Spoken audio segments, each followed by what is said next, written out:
siapa kedua orang tuanya. Namun mereka telah berkahwin disebabkan perkara tertentu dan kita mengambilnya sebagai anak angkat tanpa menyusuinya. Bagaimana keadaan ini nanti jikalau sijil lahir namanya dan bapa angkat tanpa Abdullah atau Maula sebagainya. Contoh Maisarah Muhammad. Jadi sedang penonton rahmatullah sekalian, walaupun tidak ada bin kan, tapi orang sebut Maisarah Muhammad, orang akan menisbahkan ayah itu kepada anaknya itu. Yang penting maknanya nasab itu jangan dihilangkan dan dia berkaitan kemudian dengan pernikahan nanti. Maisarah yang perempuan kan, pernikahan nanti. Jadi maknanya jangan kita menamakan anak kita itu bukan dengan anak angkat kita itu dengan nama kita. Dia akan menghilangkan nasab dan sebagainya. Jadi tidak boleh dibinkan dengan kita lah. Kemudian yang kedua, bagaimana pula anak angkat itu adalah anak daripada kakak kandungnya yang sah perkahwinan. Adapun kerana adiknya tidak dapat mengandung lagi, maka itu dia mengangkat anak dari zuriat kakak kandungnya. Adakah anak angkat itu dianggap mahramnya? Okey, sahabat rahmatullah sekalian, tengok keadaan. Jika dia tu lelaki, dia mengambil anak angkat itu, anak perempuan daripada sebelah dia. Di sebelah dia, katakan saya seorang lelaki, saya ambil anak kakak saya, ataupun saya ambil anak abang saya ambil anak adik saya yang perempuan sebagai anak angkat. Maka daripada segi daripada segi aurat, daripada segi batal sah solat, dengan saya tak ada masalah. Kan? Tetapi dengan anak-anak saya, iaitu dia punya adik-beradik angkat, tetap kena jaga aurat kalau dia besar nanti. Tetapi sedang penonton rahmatullah sekalian, jika saya ni perempuan, saya ambil anak angkat itu daripada kakak saya ataupun adik saya yang perempuan juga, dia tetap ada masalah dengan suami. Walaupun dengan suami ini dia tidak boleh berkahwin sebab terhalang dengan kita ni, tapi dia tetap ada masalah dengan suami. Masalah di sini maksudnya masalah dia kena jaga aurat, maknanya air semayang dia kena jaga, maknanya kalau dia ambil wuduk maka tersentuh berbatalan. Jadi maknanya kalau kita perempuan, kita ambil anak saudara, anak walaupun anak kakak kita daripada seperempuan, maka masalah dengan suami. Jadi apakah jalan keluar yang terbaik senang penonton sekalian? Yang terbaik, ambil anak angkat, kita susukan dia. Jadikan dia anak susuan kita. Sekarang ni maknanya kita boleh susukan dia. Kemudian kalau dia telah menjadi anak susuan, maka lagi mudah, dengan kita pun tak ada masalah. Dengan anak suami tak ada masalah, dengan adik-beradik pun tak ada masalah. Sebab sinabun rahmatullah sekalian, kalau benda tu tak dijaga, nanti maknanya takut kita tak perasan benda berlaku yang benda-benda yang tak baik ataupun tak perasan, tak dapat nak jaga dari sudut ibadah dan sebagainya. Jadi sinabun rahmatullah sekalian, kita ada banyak soalan lagi ni tapi kita sambung selepas ini. Jadi maknanya kita perbahaskan nanti mengenai sedikit mengenai anak angkat dan bagaimana tajuk kita bincang pada hari ini, bagaimana mendapatkan zuriat yang soleh dan zuriat yang soleha. Bertemu selepas ini. Pada permulaannya bahawa yang mewalikan itu orang yang tidak layak mewalikan. Kemudian bagaimana caranya? Ada 3 perkara yang ditanya tadi yang kita tak sempat nak bincangkan. Yang pertama, saya betul sekalian, ketika dia tahu bahawa pernikahannya itu tidak ataupun diwalikan dengan orang yang tidak layak mewalikan, ayah angkatnya itu, bagaimana dia apa yang perlu dibuat? Pertama, dia kena nikah kembali lah ya. Dapatkan pewalian hakim daripada mahkamah syariah, maka dia kena dapatkan menikah kembali untuk dia duduk balik dengan suami itu. Sebab ketika itu dia telah yakin dan dia telah tahu cerita sebenar, maka dia kena nikah balik. Bagaimana keadaan jika suami telah meninggal? Suami dah meninggal, macam mana nak nikah balik? Habislah. Mana kecuali kalau nak nikah balik lah, jumpalah pula kan, tok imam kat kampung tu kan, sunyi lah pula, maka nak nikah balik, maka kita kena minta pewalian hakim tu kan. Jadi kalau suami dah meninggal, dah lepas, habis, tak ada apa-apa lah. Ataupun nikah macam mana kalau suami dah meninggal. Yang kedua, soal mas kahwin. Soal mas kahwin, senang rahmatullah sekalian, tetap kena beri kan. Sebab pernikahan itu, benda yang wajib diberi adalah mas kahwin. Sehingga dalam kitab Majmu' Imam Nawawi menyatakan bahawa kalaulah andai kata mas kahwin itu tidak diberikan, maka isteri itu boleh menolak untuk mengadakan hubungan antara suami isteri, boleh menolak. Alah bang kan, dah tua-tua apa ada, maknanya benda wajib tak wajib kena bagi juga walaupun keadaan dia. Yang ketiganya majlis perkahwinan. Majlis perkahwinan ni kalau sebenarnya majlis perkahwinan itu sunat hukum dia nak buat, kecuali nazar ayo kita nazarkan, aku berjaya selesaikan benda ni, aku nazar untuk buat majlis perkahwinan, itu jadi wajib. Tapi asal hukumnya sunat. Jadi kalau nak buat pun boleh, tak buat pun tak apa. Kan, kalau nak buat boleh, tak buat pun tak apa. Kalau nak buat, panggil cucu-cucu pun, anak-anak pun, yang keluarga pun tak apa dah. Tak payahlah besar-besar ke, ataupun tak buat pun tak apa. So, hukumnya sunat kecuali dinazarkan. Kita ada pemanggil sekarang. Silakan. Assalamualaikum. Assalamualaikum, Ustaz. Waalaikumsalam warahmatullahi wabarakatuh. Siapa saya, Ana? Saya Nora daripada Dungon. Ya, Puan. Saya nak tanya Ustaz. Mak saya ni dah arwah lah. Jadi dia bagi anak abang saya kepada orang lain lah. Dan sehingga daripada lahir sehinggalah sekarang, masa umur abang saya tu lebih kurang dalam 23 tahun, arwah mak ni pergilah jumpa dia, menerangkan pada dia kenapa bagi kat orang apa semua. Jadi kita orang pun bagi nombor telefon apa semua. Tiba-tiba arwah mak sakit. Jadi sampai sekarang abang ni tak pernah tengok mak, tak pernah datang jenguk, tak pernah telefon, tak pernah jadi tak pernah tanya khabar pun. Jadi saya nak tanya Ustaz, apa pandangan dan nasihat Ustaz lah kepada abang saya ni. Saya harap dia dengar lah pagi ni. Sehinggalah arwah mak saya meninggal pun dia tak balik juga. Itulah saya nak tanya Ustaz, macam mana saya sebagai seorang adik pun rasa, saya ingat saya tak tahulah nak cakap macam mana Ustaz. Jadi patutkah saya pergi jumpa dia untuk kali kedua untuk Ustaz? Okey, baik. Terima kasih. Assalamualaikum. Assalamualaikum. Terima kasih Puan Nora daripada Dungon. Jadi sidang penonton rahmatullah sekalian, sekarang kita nak cerita soal sepatutnya. Kan? Kalau nak cerita soal sepatutnya, kan, maknanya sudah tentulah, maknanya kita akan lihat sepatutnya dia. Hai, dia sepatutnya dah dapat tahu kan. Sepatutnya dia lah datang bertemu kita keluarga kan. Tapi sidang penonton rahmatullah sekalian, dalam Islam pertama barang apa pun keadaan dia disuruh lihat kita dulu, sepatutnya kita. Sebelum kita tengok sepatutnya dia. Kan hari ni kita kata abang dah tahu, tapi abang tak ziarah, kenapa? Kita tak tahu apa keadaan dia. Entah mungkin sekarang ini mungkin dalam keadaan sakit. Sekarang mungkin dalam keadaan yang maknanya dalam keadaan yang mungkin ditimpa musibah dan sebagainya, atau mungkin tidak ada kemampuan, atau mungkin tanggungannya yang banyak yang dia tak boleh nak tinggal kan. Jadi maknanya daripada kita kena cuba faham kenapa dia. Jadi sebab itu Rasulullah SAW menyatakan bahawa sebaik-baik kamu orang yang memulakan silaturahim. Jadi adik tadi patut ke tidak? Adik tu pergi, ya patut.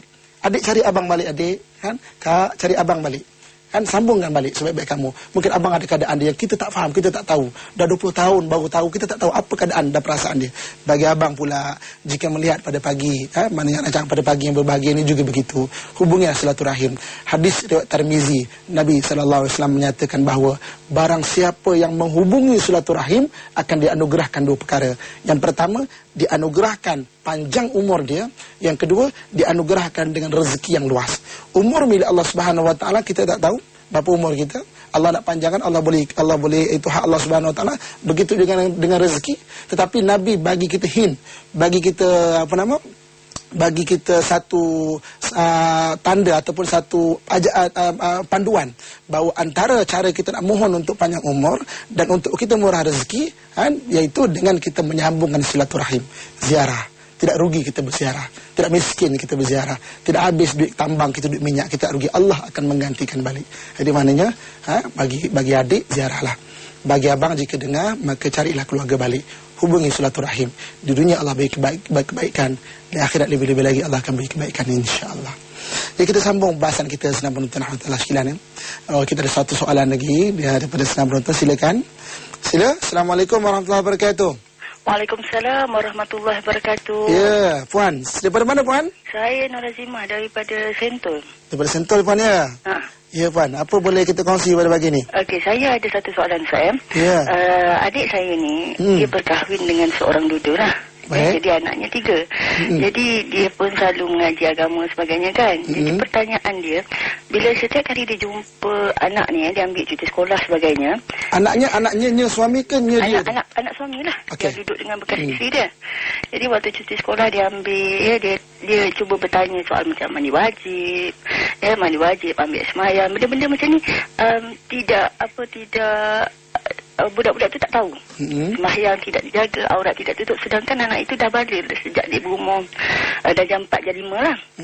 Jadi apabila benda ni diperbincangkan dengan bekas isteri tu kata benda ni dah diajar di sekolah. Jadi cuti sekolah tu kenapa nak memberi tekanan kepada anak-anak? Why not berseronok dengan anak-anak kan? Jadi dia takut sebab satu hari nanti dia akan ditanya ataupun suami dia akan ditanya tentang tanggungjawab tu. Jadi adakah itu menjadi tanggungjawab dia setiap kali ambil budak tu ke? Ataupun dia, sebab ada ustaz kata dia dah duduk dengan mak dia. Jadi tu hak tanggungjawab mak dia lah. Tapi dia nak confirm sebab dia rasa bersadah, dia rasa ialah itu tanggungjawab pendidikan fardu ain yang sepatutnya. Jadi minta ustaz terangkan adakah dia dan suami dia berdosa kalau budak tu tidak tutup aurat, tidak sembahyang. Terima kasih puan ya. Terima kasih. Assalamualaikum. Assalamualaikum warahmatullahi wabarakatuh. Dalam wasaya Rasul karangan Syekh Athiyah bin Salim menyatakan bahawa ada 4 golongan perempuan. 4 ini kita kena jaga. Kerana dia boleh menarik kita besok ataupun boleh jadi fitnah kita di akhirat besok. Yang pertama isteri. Yang keduanya anak perempuan sehingga dia berkahwin. Yang ketiganya adik perempuan jika ayah telah meninggal. Yang keempat ibu jika ayah telah meninggal. 4 ini. 4 ni kalau buat salah, dia tak tahu, kita kena tegur. Kita kena ambil perhatian, kita kena didik dia, kita kena soal dia tak terima tu soal lain. Balik pada soalan pada puan ini. Jadi maknanya ayah itu walaupun anak tu hak penjagaan anak diberi pada ibu, kerana memang kadang-kadang ibu ni lebih baik jaga daripada ayah sebenarnya. Kan? Jadi hak penjagaan anak diberi kepada ibu, tetapi tanggungjawab mendidik tetap ayah kena perhatikan. Sebab itu saudara penonton rahmatullah sekalian kan, dalam Islam walaupun telah bercerai tidak diputuskan nasab antara atau tidak putuskan hubungan antara anak dan juga ibu. Jadi ayah anak dan ayah tetap kena bagi nafkah. Nafkah meliputi pendidikan dan sebagainya. Maka dia kena pastikan. Mungkin dah belajar di sekolah dah. Pastikan maknanya soal agamanya ada ke, kafahnya ada ke. Ayah tolong carikan anak untuk didik agama. Kalaulah katakan dah bagi duit, ibu tu tidak maknanya tidak cuba membawa anak untuk didikkan agama, maka ayah sekali-sekali ambil anak, dedahkan mereka dengan pendidikan agama. Kan? Jadi kalau anda kata maknanya ayah tak boleh nak biarkan sebab walaupun dia berada di tangan ibu, tapi ayah tetap maknanya bertanggungjawab kepada anak tu. Lebih-lebih baiklah untuk anak perempuan lebih-lebih lagi sampai dia berkahwin, tanggungjawab itu kepada ayah. Jadi saya mohon rahmatullah sekalian dalam kitab Tarbiyatul Aulad pengarang menuliskan iaitu di antara perkara yang perlu kita hindarkan adalah perpisahan keluarga. Usaha semaksimal mungkin. Suami kena sabar. Kerana antara menyebabkan rosaknya ataupun anak tu terganggu pembesarannya itu bila ayah tidak dapat bersama dengan ibu untuk mendidik sama-sama anak atau berlaku perpisahan itu. Ayah kena banyak bersabar. Abang, suami, kakak, maknanya kena banyak, Tuan Haji kena banyak bersabar. Sebab kalau bercerai ni kita puas hati, tapi anak itu memerlukan kita sebagai ayah untuk menjaga mereka. Kita ada soalan lagi. Silakan. Assalamualaikum warahmatullahi wabarakatuh. Assalamualaikum. Ya puan, tuan. Ustaz, saya nak tanya sikit. Siapa di sana? Saya Ahmad bin Iman daripada Kota Kinabalu, Sabah. Oh ya, jauh tu. Okey tuan, sila. Saya ada seorang adik ipar. Baik. Adik ipar saya ni nama dia yang asal Harun bin Ahmad. Okey. Sekarang jadi di Sabah ni sekarang ni banyak buat projek menukar IC lah apa semua kan. Jadi keadaan yang gegap pasal takut dia orang kena tangkap apa semua. Jadi dapat IC tadi bertukar ke mana ke nama Zulkifli bin Salim lah contohnya lah. Saya tak tahu nama yang kendian ni. Okey. Jadi sekarang ni dia dah bernikah.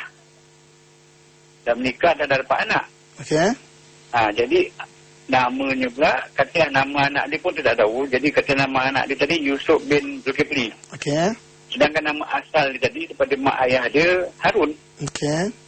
Jadi apa hukum anak tadi? Adakah anak-anak tadi nak tahu ke nama Harun ataupun nama Zulkifli? Okey. Kalau nama dah tertaruh nama Harun, adakah patut ditukar kepada Datuk nama Zulkifli, adakah patut tukar ke nama Harun? Itu terima kasih puan ya, tuan. Jadi masalah satu lagi juga, macam nikah itu adakah sah ke tidak? Kalau dia melafazkan nikah nama dia Zulkifli, kalau tidak melafazkan dengan nama dia Harun. Okey. Terima kasih tuan. Okey, terima kasih. Assalamualaikum. Assalamualaikum warahmatullahi wabarakatuh. Assalamualaikum warahmatullahi wabarakatuh. Berbicara mengenai perbahasan pertukaran nama, ayah angkat dan sebagainya, dia lebih kepada perempuan. Sebab apa perempuan? Sebab perempuan dan ayah itu maknanya dia sama ada dia berhak mewalikan ataupun tidak, itu persoalan dia. Tetapi ada pun anak lelaki tak ada masalah. Kan katakan anak lelaki dah. Maknanya kita sebagai orang lelaki yang nak datang bernikah, nama kita yang kita isytiharkan, kita isytiharkan, itulah nama kita.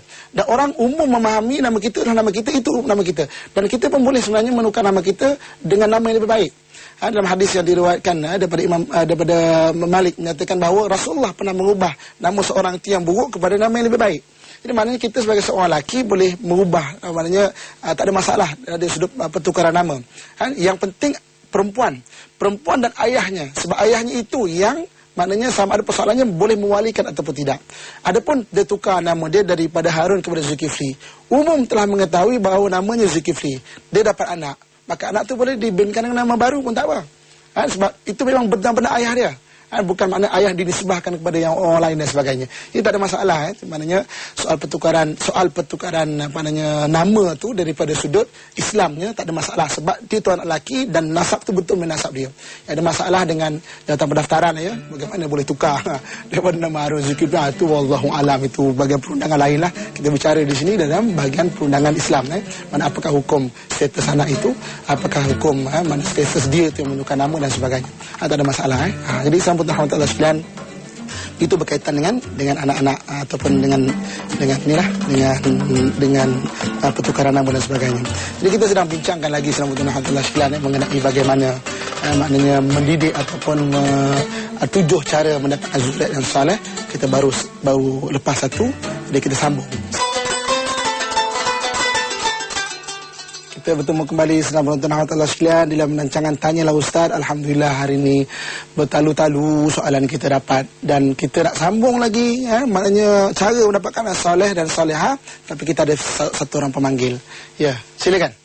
Assalamualaikum warahmatullahi wabarakatuh. Waalaikumsalam warahmatullahi wabarakatuh. Assalamualaikum Ustaz. Assalamualaikum warahmatullahi wabarakatuh. Siapa di sana? Saya Puan Rohani daripada Selangor, daripada Kuala Langat. Saya nak tanya satu soalan. Ya, Puan. Ni ada ambil anak angkat lelaki. Tapi disusui oleh ibu angkat daripada awal bayi lagi. Okey. Jadi macam mana hubungannya tu? Apa batalkah air sembahyang tidak sebab dia dah menyusui ibu angkatnya? Itu aja soalan saya. Terima kasih Puan Rohani. Assalamualaikum. Assalamualaikum warahmatullahi wabarakatuh. Kita telah bincang tadi, iaitu kalau dia telah menyusukan, maknanya tidak ada masalah. Maknanya sebab dia telah menjadi anak susuan, maka tak ada masalah daripada sudut tak ada masalah daripada sudut aurat, daripada sudut batal sembahyang dan sebagainya, sebab seolah-olah anaknya itu anak dia lah. Jadi dengan suami tak ada masalah, dengan adik-beradik lain pun tak ada masalah. Saya pun nak hantarlah sekalian saya nak cerita sikit daripada sudut daripada sudut pernikahan ataupun maknanya perkahwinan dalam rumah tangga ni. Okey, kita lihat, kita selalu dengar kadang-kadang sumbang mahram kan berlaku di antara dalam keluarga, berlaku di antara abang dengan adik, adik dengan kakak, atuk dengan cucu, ayah dengan anak perempuan dan sebagainya. Perkara ini sangat menjijikkan. Okey, kita nak cerita sikit tentang sekalian mengenai perkahwinan. Allah Subhanahu wa taala menjadikan perkahwinan itu satu benda rahmat. Dan anak yang amanah kepada kita itu sama Allah sekalian, auratnya mana? Aurat anak ni sekali ikut anak perempuan adalah daripada pusat sehingga lutut. Daripada pusat sehingga lutut. Anak aurat perempuan, anak keluarga perempuan ataupun mahram perempuan dengan mahram-mahram yang lain. Maknanya Allah sekalian, daripada perkahwinan yang betul-betul atau benar-benar yang baik, dia akan melahirkan zuriat yang baik, memang takkan wujud nafsu. Jika dijaga batas daripada paling kurang pusat dan lutut. Kalaulah antara adik-beradik itu boleh tumbuh ataupun boleh timbul nafsu, sudah tentu Allah Subhanahu wa taala telah memerintahkan aurat antara mahram dan adik-beradik, ayah, anak sebagainya sama macam orang luar. Tetapi kenapa kadang-kadang ada timbul nafsu ataupun tumbuh nafsu ataupun terbitnya nafsu daripada mahram ni. Jadi mana kita nak cek dulu sahabat Allah sekalian? Kita nak cek pada perkahwinan. Pada perkahwinan asal itu. Kan takut-takut ada berlaku rosak dalam perkahwinan. Kan takut-takut ada berlaku rosak pada perkahwinan. Macam tadilah katakanlah pewalian itu ke ataupun katakanlah anak pertama, anak kedua, ayah ni talakkan mak ni nak isteri ni. Tetapi kemudian dia tak perasan dia menalakkan sedang dengan bergurau kan. Kadang-kadang dengan bergurau dia tak perasan sedangkan bergurau pun jatuh juga. Maka dia bergurau tu maknanya maka terbatal perkahwinan itu dan tak perasan. Maka anak ketiga, keempat dia lahir daripada perkahwinan yang bermasalah. Sebab itu kadang-kadang kalau kita lihat kan daripada keluarga yang mungkin kurang faham pada agama ni berlaku benda-benda demikian. Kenapa kita cek balik perkahwinan? Perkahwinan tentu ada masalah. Sebab itu sedang penonton rahmatullah sekalian, barang kedua yang perlu dijaga dalam melahirkan zuriat yang saleh, zuriat yang salihah, iaitu menjaga adab-adab ketika perkahwinan. Kena jaga adab-adab ketika perkahwinan. Nabi SAW pernah menyatakan maknanya jangan kita mendatangi isteri seperti haiwan, contoh tak? Maknanya Nabi ajarkan kepada kita datang isteri dan kasih sayang, bukan dengan seperti haiwan, bukan seperti kalau nak ikut jelah sebagainya. Jangan maknanya menjalankan hubungan antara suami isteri dengan benda tegah oleh Allah Subhanahu wa taala. Ini ada adab dalam perkahwinan yang perlu dijaga. Jangan bermain dengan lafaz talak. Sebab benda ini walaupun gurauan dia akan menjatuhkan. Maknanya dia akan menjadikan perkahwinan itu rosak. Jangan bermain dengan lafaz talak. Jangan nak suka-suka nak ceraikan kau dan sebagainya. Kau nak berapa? 1,000. Ambillah 1,000. Jangan. Itu maknanya yang kedua, itu kita jaga. Kita jaga sedang rahmatullah sekalian, iaitu ada adab ketika perkahwinan. Kemudian sedang rahmatullah sekalian, yang ketiganya, bagaimana cara ingin mendapatkan anak yang saleh, anak salihah? Yang ketiganya iaitu kita menjaga ada adab ketika mengandung. Apa yang diajarkan kepada kita ketika mengandung, banyakkan baca Al-Quran, banyakkan baca Al-Quran ketika mengandung. Jangan dalam mengandung tu emosi ibu tu terganggu kan, dengan benda-benda lain, tenangkan, raikan suami, abang, maknanya raikan isteri. Ketika mengandung, raikan isteri, lebih berkasih sayang, kena lebih sabar. Kerana suami tak sabar kan. Ini maknanya alhamdulillah sekalian, kita kesimpulan kita yang buat pada hari ini, binalah keluarga kita dengan baik, sebab daripada keluarga akan melahirkan generasi-generasi yang baik. Alhamdulillah sekalian, saya setakat ini saja dulu perbincangan kita pada pagi yang berbahagia ini. Jika sedang penonton alhamdulillah sekalian nak bersama-sama kita, esok insya-Allah saya akan sekali lagi bersama-sama penonton sekalian, ataupun boleh maknanya berhubung dengan kita ataupun dengan saya sendiri, maknanya dalam blog saya lah ya, www.ustazamin.com. InsyaAllah saya cuba maknanya ustazamin.com, ustazamin.com. Mudah-mudahan kita boleh berkongsi benda yang baik insyaAllah. A'udzubillahi minasyaitonirrajim. Bismillahirrahmanirrahim. Alhamdulillahirabbil alamin wassalatu wassalamu ala asyrafil anbiya'i wal mursalin wa ala alihi wa sahbihi ajmain. Ya Allah, ya Tuhan kami, pada kesempatan hidup yang telah Kau berikan kepada kami ya Allah, kami mohon kepadamu dosa-dosa kami ya Allah. Ya Allah, ya Tuhan kami, pada peluang hidup yang masih Kau berikan kepada kami ya Allah, kami mohon kepadamu ya Allah, bimbinglah kami ke jalan-Mu yang lurus ya Allah. Ya Allah, ya Tuhan kami, susah kami bantulah ya Allah, beban kami ringankanlah ya Allah, hajat kami tunaikanlah ya Allah, kesalahan kami ampunkanlah ya Allah. Ya Allah, ya Tuhan kami, keaiban kami tutuplah ya Allah, keras hati kami lembutkanlah ya Allah, segala hajat kami tunaikanlah ya Allah. Ya Allah, ya Tuhan kami, keluarga kami bahagiakanlah ya Allah, isteri kami solehahkanlah ya Allah, suami kami solehkanlah ya Allah, anak-anak kami soleh dan solehahkanlah ya Allah. Jika ada di kalangan mereka yang keras hatinya, lembutkanlah ya Allah. Jika ada di kalangan mereka yang belum mendapat kesempurnaan hidayah-Mu, berilah hidayah-Mu kepada mereka ya Allah. Allahumma rabbana atina fid dunya hasanah wa fil akhirati hasanah wa qina adzabannar wa وأدخلنا الجنة مع الأبرار يا عزيز يا غفار يا رب العالمين. وصلى الله على سيدنا ومولانا محمد وعلى آله وصحبه أجمعين. سبحان ربك رب العزة أما يصفون وسلام على المرسلين والحمد لله رب العالمين. تقبل الله منكم منا ومنكم تقبل يا كريم.